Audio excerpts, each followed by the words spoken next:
Hello. We left off our last class with a small discussion on the book The Caste of Merit, and today we are going to be looking at the work of the scholar, the political activist and the philosophical thinker Dr. B.R. Ambedkar, who I think is most central to conceptualization of caste and to thinking about what it means within the Hindu social order and thinking towards the annihilation of caste. Today I am going to be speaking about several of his works, but primarily Annihilation of Caste. Annihilation of Caste was written in fact as a speech that he was meant to give in Jat Paat Todak Mandal in Lahore in 1936, but given its severe criticism of the Hindu scriptures, the whole event was cancelled, and eventually he ended up publishing it and then editing and republishing it, and it's one of the most radical critiques of Hinduism and a very logical one that Ambedkar has put forth, and we'll go through some of that logic in this class. We all know Ambedkar as the father of the Indian Constitution. He was the chairman of the Constituent Assembly that framed the Indian Constitution, that drafted the Indian Constitution, although it's also important to add that he was also a skeptic of the role that just the constitution itself can play within a deeply divided society. And in fact, he in November of 1948, speaking at the Constituent Assembly, said that constitutional morality is not a natural sentiment. It has to be cultivated. We must realize that our people have yet to learn it. Democracy in India is only a top dressing on an Indian soil which is essentially undemocratic. So he was deeply embedded and affected by the hierarchical structures, the naturalized hierarchical structure within Hinduism, and the impossibility of moving across this particular caste structure. So while the rest of the elite leaders were largely focusing on bringing freedom to India, he was asking very important questions. What really do we mean when we say freedom, and what does it mean to be free? He in fact argued that in order to develop a nationalist consciousness, it is important to pay attention to the hierarchical social order, and in order to develop a nationalist consciousness, we cannot ignore the deeply entrenched social divisions within Indian society. So that has been his central quest, and apart from writing and giving speeches, he also has led political movements. He published pamphlets and newsletters. In this inaugural issue of Mook Nayak, he in fact likened Hindu society to a tower which has several floors, and that there are no steps or ramps or even doors that one can leave one particular floor and go to the other one. So you are trapped where you are in Hindu society. There is no possibility of a social mobility within that particular entrenched hierarchy. He also challenged several rituals and rules pertaining to caste, and at the Mahar Satyagraha, he led a group of Dalits and non-Dalits in 1927 to drink water from a tank from which it was earlier prohibited for them and their caste to drink water from. So he has not just been important in terms of analyzing and writing what the Hindu social order does for our country, but he's also challenged what he believed to be unjust and unfair practices within the religion and within the country. He was born in 1891. In 1916, his book Castes in India, Their Mechanism, Genesis and Development. Here he dealt with the idea of the surplus, and he looked at surplus in a slightly different way than Marx did, and he took up couples where one partner passes away. So if a husband passes away, he says the Hindu social order can't deal with surplus because it gives them an anxiety such that somebody who is widowed might end up marrying somebody from outside her caste, or if she marries somebody from within the caste, that would also upset the balance, and therefore practices like sati or enforced widowhood were incorporated into the religious fold. So he critiques these practices as a problem of dealing with what was considered a surplus person, surplus woman. Then he, in 1927, he writes Who Were the Untouchables. 1936, Annihilation of Caste, what I am talking about today, came from a speech. Who Were the Shudras in 1942. And in all of this, he's also developing a thread of how the caste system came to be, and then what are the mechanisms through which it is reinforced. And he argues, for example, that Shudras were created out of a conflict between the Brahmin caste and the Kshatriya caste, when the Kshatriyas who lost in battle were then set aside and they were demoted in their caste status. So, showing effectively that caste has traditionally been, or caste has historically been mobile and has been dynamic. It formulated through historical contingencies, but through colonial practices and through a certain reading of the religious scriptures, it has become entrenched and even more solidified in Hindu society. And I'm also going to be reading some bits from his 1950s text, Philosophy of Hinduism, India and Communism. So, one of the central questions that Ambedkar asks in his work and continues to ask is about, is the Hindu social order free?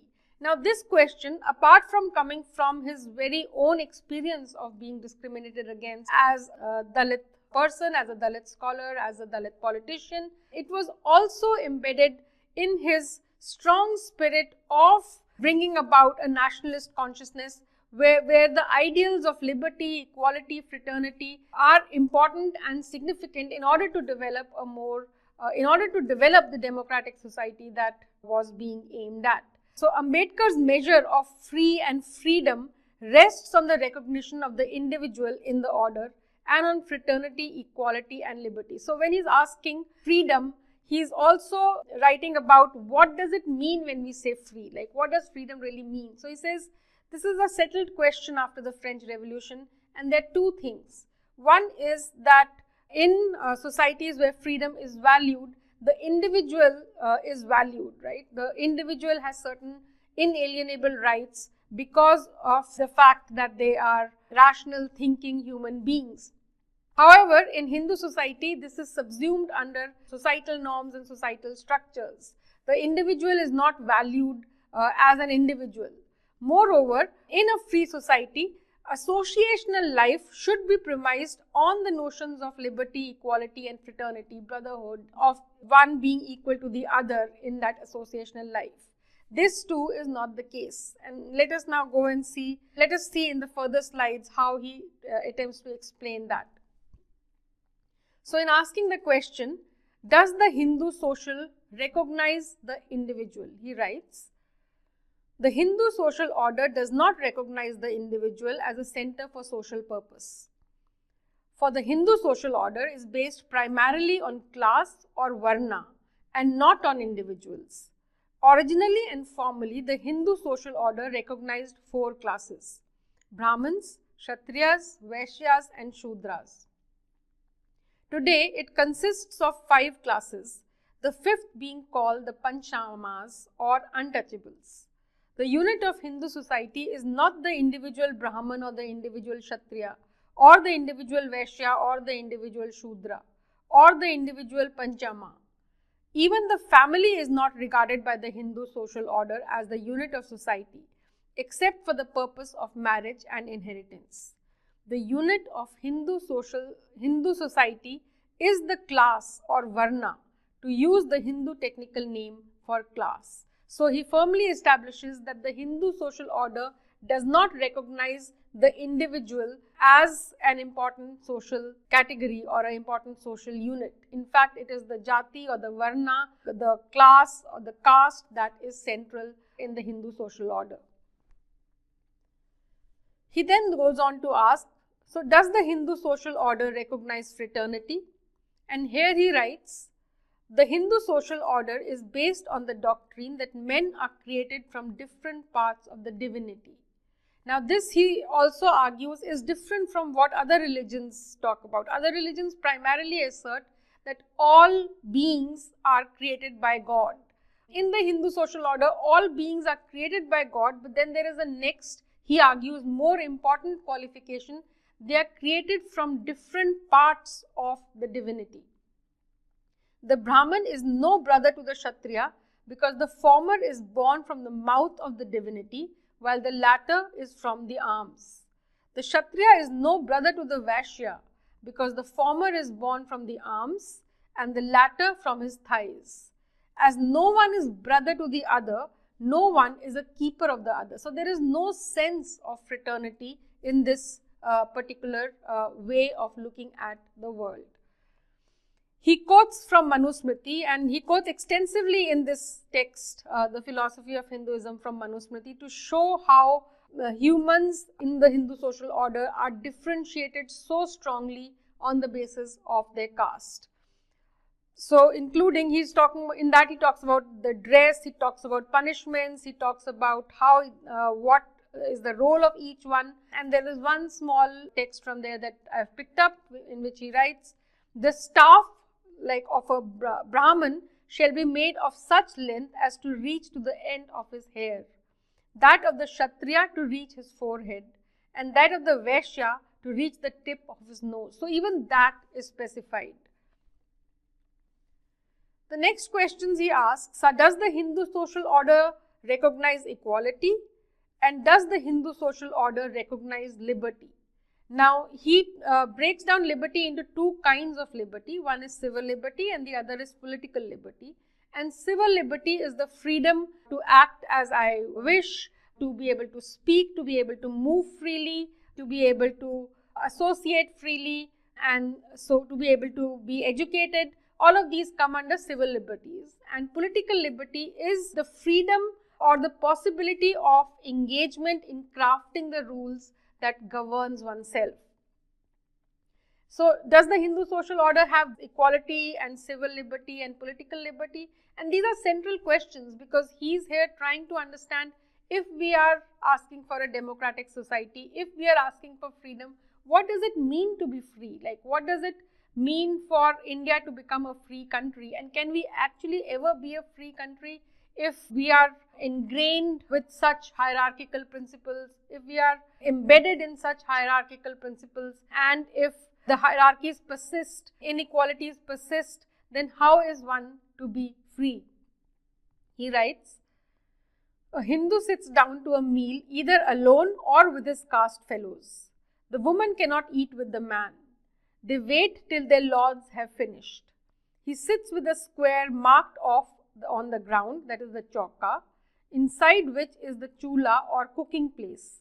Should a stranger's shadow fall upon this square, all food cooked within it is polluted and must be thrown away. In camp, Hindu servants may be seen, each well apart from the rest, each with his own chauka, cooking his own food upon his own mud and eating alone.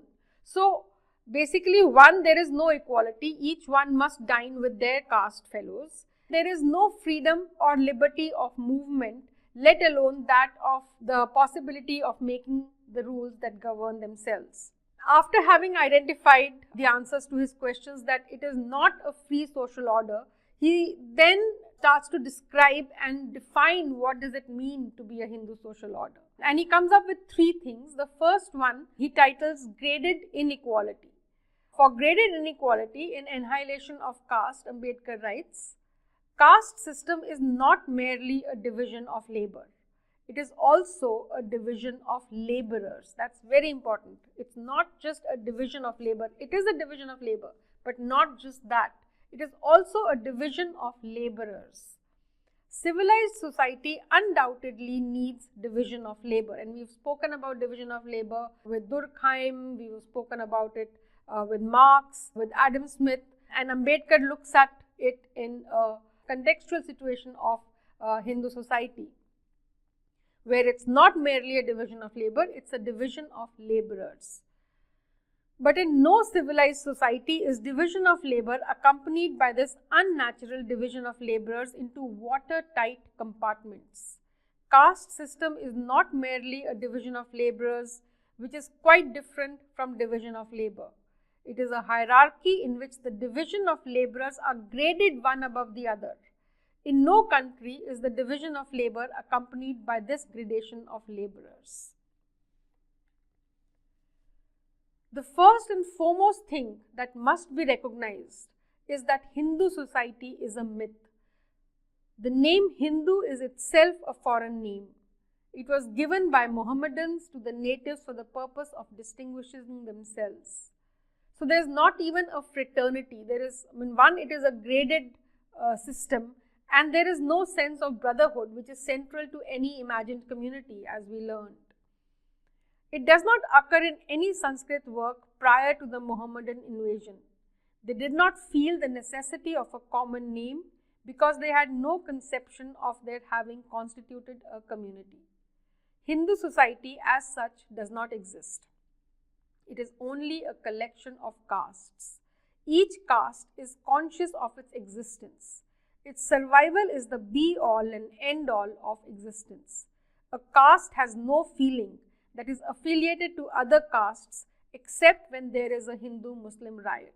Now you can imagine how radical this particular claim is, and particularly at the time that he is writing this. So 1930s, when the peak of the nationalist movement, when it is also essential to bring together the nation in order to fight for freedom, he is asking fundamental questions, one about what does freedom means, and it is fair to say that he was central in infusing understanding of caste and for bringing caste squarely to the forefront of debates. Many of those debates, like the Ambedkar-Gandhi debate, is something you can read in Arundhati Roy's annotated work on annihilation of caste. But these are fundamental to the way India has shaped up as a country, and the fact that he was chairing the committee for drafting the constitution, he brought these social, theoretical, empirical insights and his political beliefs straight into the constitution. Now, what does this graded inequality do, right? One, obviously the graded inequality suggests the impossibility of either a horizontal or a vertical solidarity. And why so? So he says the four classes in the Varna system are not on a horizontal plane but on a vertical plane. So it's a ladder, right? It's a ladder, it's a tower. He draws the metaphor of a tower, but it has closed doors. You can't go visit each other. You can't move from one floor to the other. You are locked in. Not only different, but unequal in status, with one standing above the other. Therefore, it is a social division of the same race. So, he is contrasting himself. He is arguing very strongly that caste is not the same as race, even though he is in solidarity with those fighting for equality of race. But here he is writing in the Indian context, it is not that we are different races, but within the same race, there is a social division, more so in a graded order. Each grade has an unequal status. And everyone has a grievance against the highest grade, but will never join hand together to revolt. Why? Because it is a graded system. Below, for everyone, there is an above and there is a below, except for the highest and the lowest, right? So each one is in some ways invested in the system because there is somebody below them, except for the lowest castes. So when there is somebody below them, then they are also attempting to maintain the status quo. There is also a grading of privilege. Very critically, there are also sharp inequalities in punishment among those different grades for the same offense. So the graded inequality plays out in all of these ways in order to not make possible any kind of solidarity or any kind of collective national imagination. Whatever collective national imagination emerges is that of the elite nationalist consciousness, and which then is invested with maintaining the status quo.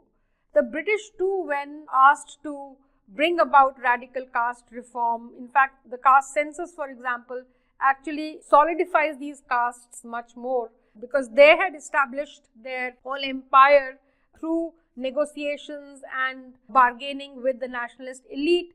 They kind of maintained the status quo in terms of caste. and did not really interfere there. Now, how is this graded inequality maintained? Ambedkar argues that this happens through endogamy, and endogamy is the biological force behind this graded inequality, which is marrying within your caste and not marrying somebody higher or lower of in your caste. So he says that it's the essence of caste is endogamy. It is marrying within the caste and not dining with other people. He says endogamy materializes caste into enclosed class. I've put up here a matrimonial advertisement, and which I thought was interesting. It seems progressive because it is one of India's first gay matrimonial. So let's read it. It says, seeking 25 to 40 well-placed, animal-loving, vegetarian groom for my son, 36, 5 feet 11 inches, who works with an NGO. Caste no bar, though Iyer preferred. So even with this, a seemingly progressive advertisement for a gay professional working with an NGO, there is an inclination towards finding somebody from their own caste. The second principle of the Hindu social order, he says, is fixity of occupations. To Brahmins, Manu, assigned the duties of reading the Veda, of teaching it, of sacrificing, of assisting others to sacrifice, of giving alms if they be rich, and if indignant, of receiving of gifts.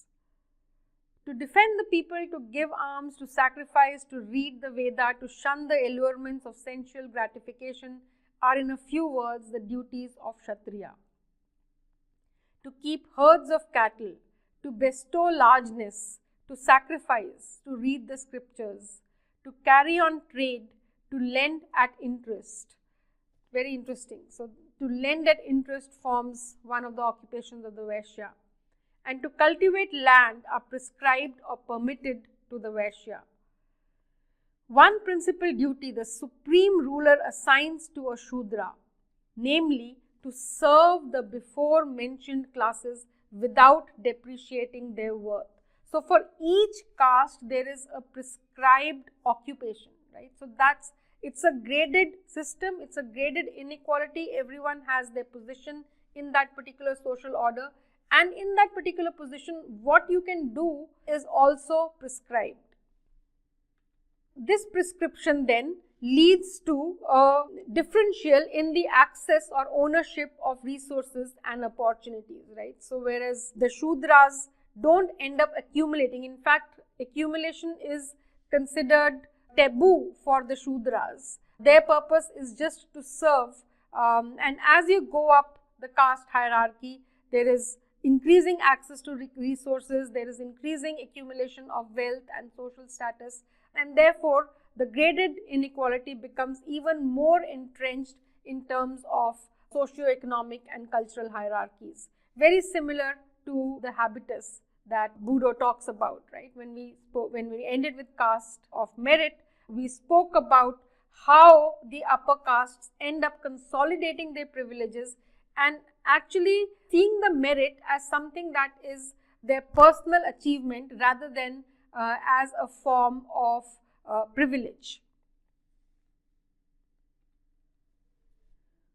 A few news items from recent years, one is from December 2025, the other is from January 2023, talking about how particular castes are very much still in the India, more than several decades after independence, the caste and occupation connection still remains pretty strong. So a large percentage of sanitation workers in India, also those who do manual scavenging, even though the Supreme Court has banned it, remain to be from the Dalit castes.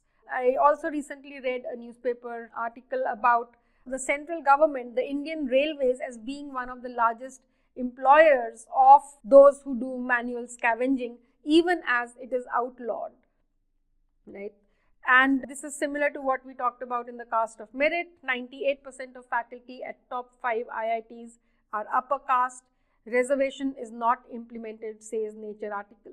So caste, even as it might appear for the upper castes living maybe in urban areas as something that might have vanished or is not really relevant anymore. It is very much entrenched in the various ways through which our society works even today, and these newspaper articles are a good example of that.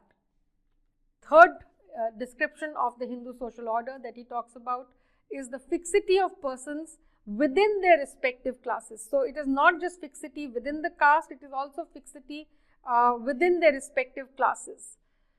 He says the Hindu social order is a rigid order. No matter what changes takes place in the relative position of the individual, his social status as a member of the class he is born in, relation to another person belonging to another class, shall in no way be affected. You can become very rich, but your caste status still affects your social standing.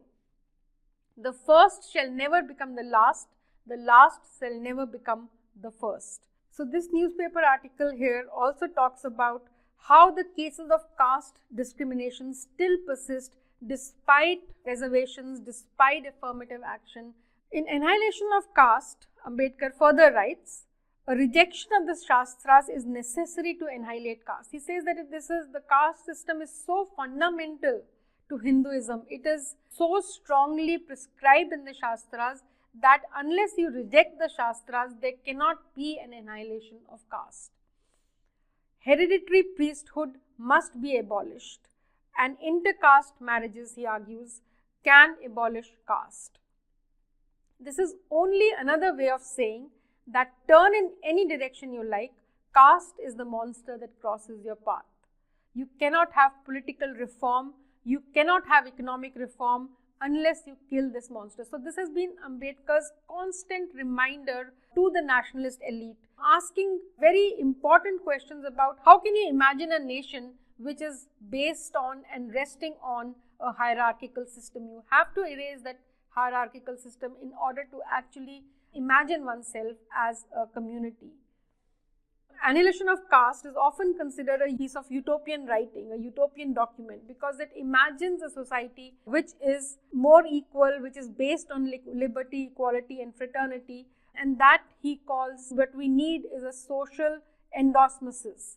He writes, an ideal society should be mobile, should be full of channels for conveying a change taking place in one part to other parts.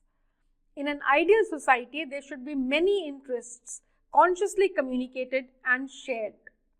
There should be varied and free points of contact with other modes of association.